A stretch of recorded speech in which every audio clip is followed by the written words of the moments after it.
در ترکیه نوسان ما در بازی سنجشوی دوستانه با منافگات بلدیسپور 1-0 غلبه کرده از دسته سوپرلیگ سربیا سپارتاک 1-5 مغلوب شدند و در بازی سوم خود لخیا زلنا گوره را از پولشا 2-0 شکست دادند و در وخوری آخرشون با دسته 17 ساله‌های اکادمی کراسنوداری روسیه وارد رقابت شدند. نوارهای این بازی منظور شماست. در این وخوری با فوتبالبازان نوروز کشور موفق شد که 4 توپ به دروازه اکادمی کراسنودار زدند. همه گل‌ها در نیمه دوم بازی به هدف رسیدند.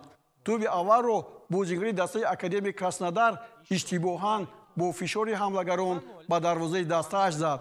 فشار دسته منتخب نوروز خیلی بلند بود و هر لحظه فوتبالبازان ما لحظه‌های فوق‌العاده عالی را در خط هجوم به وجود می‌آوردند.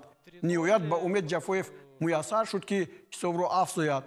با نتیجه 2-0 قانع نکرده فوتبالبازان نوروز کشورمان توسط گل دوید مقصود حساب را 3-0 کردند. در پایان وخوری باز یک هجوم تاجیکستانیان با گل جنبش شد. عبدالله ابراهیموف توپ را مایل دروازه کرد.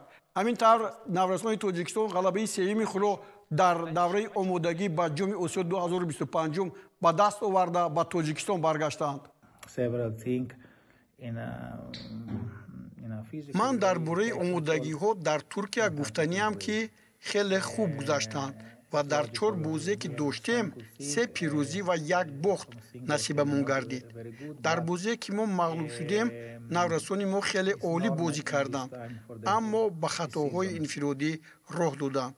سرعت بازی خیلی بلند بود و صفتش هم مرا قانع گردانید. البته برای ما این نتیجه ها آنقدر مهم نیستند.